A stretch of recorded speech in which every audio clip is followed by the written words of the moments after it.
Sir Elton John and David Furnish, I'm so happy to see you both. We're living in such interesting transformational times.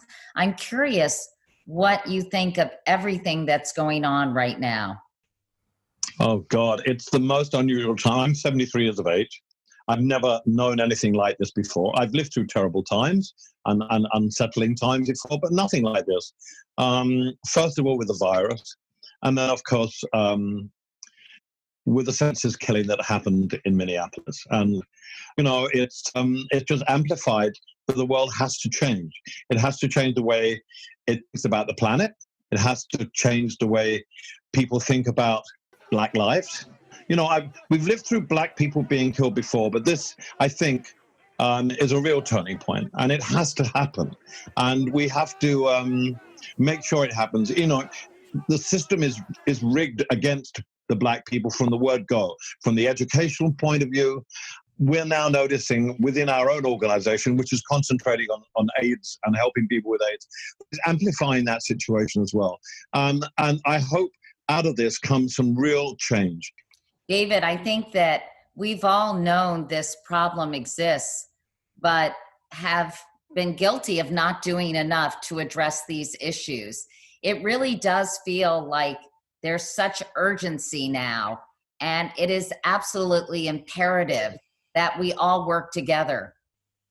Without question, the mantra of the Elton John AIDS Foundation has always been, no one gets left behind. And what we saw with HIV/AIDS when it started in the 80s is it affected one marginalized community, but then grew to become the biggest disease that affected the entire planet. We are all linked. We're all linked together, and we all need to put our arms around each other and help each other.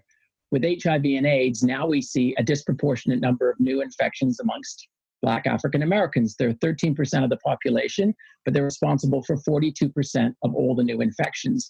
And COVID has shone a light on that as well, because we've seen a disproportionately large number of people with COVID, African Americans affected by COVID as well. And it's the same socioeconomic problems that we face with HIV/AIDS that are coming to the forefront. 50% of gay Black men in America will contract HIV in their lifetime. 50%, 1 in 2.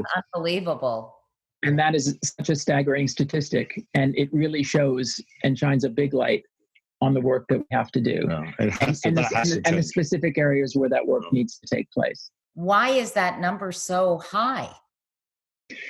That number is so high for socioeconomic reasons. It's a combination of a lack of access to healthcare, stigma within certain communities, heavily religious communities, particularly in the Deep South, can be very, very homophobic.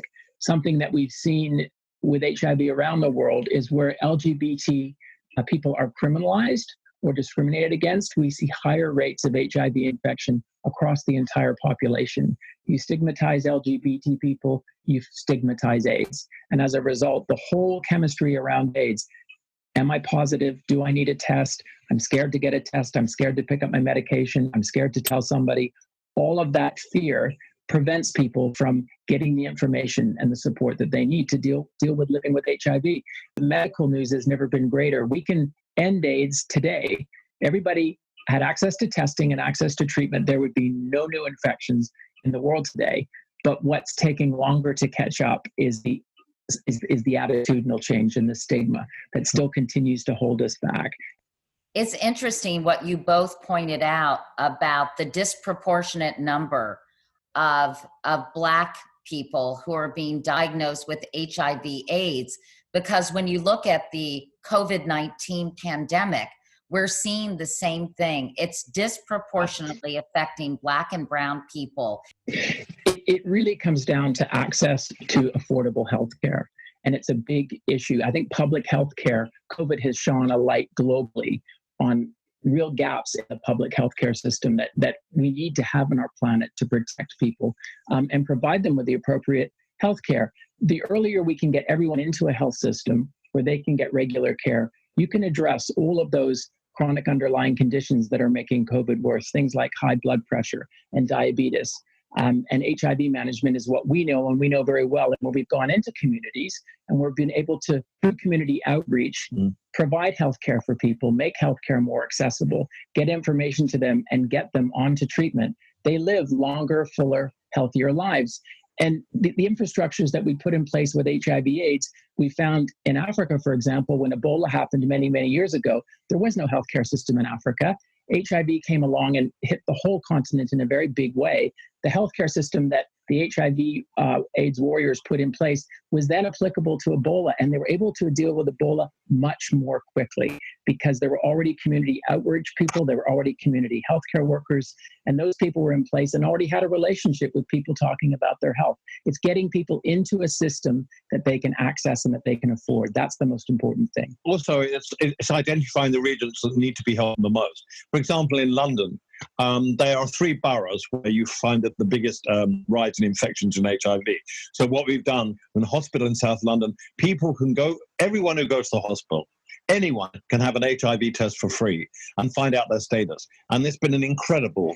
And we also have included HIV testing as part of any outpatient blood work that's done. We put the HIV test in with their blood work. They're told about it at the time, but we pick up a whole swath of undetected HIV.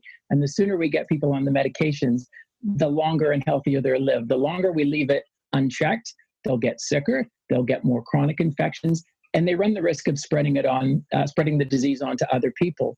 So it's early detection of HIV/AIDS is absolutely critical to ending this. This is what has come to our attention because of COVID, because of George Floyd. We're doing good work now, but we have to make it better. We have to make these people get their tests, and we have to try and turn this situation in the rural South around and across America and globally.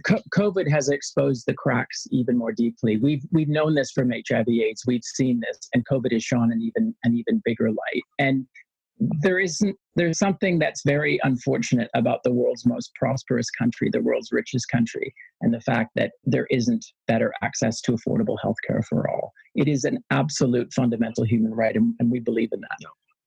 I couldn't agree with you more. It has sort of ripped off the Band-Aid and exposed this festering wound of inequality that has been existing for so long. And finally, it seems they cannot avoid appreciating and recognizing this disparity between haves and have-nots.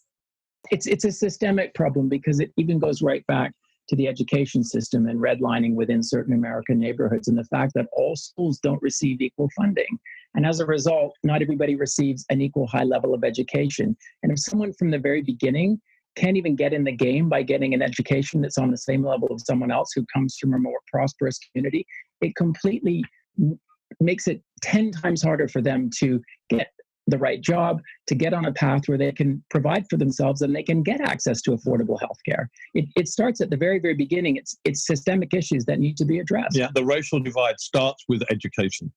It starts right there when you're 4 or 5 years of age and you're trying to get into a school, or even and as you go older, trying to get into the odds are stacked against you, and it's criminal. It's really criminal, and it has to change. It must change. We must change this now, and if it doesn't change, God knows what's going to happen. You two have been so instrumental in promoting LGBTQ rights, and you've been on this issue, as I said, for so long.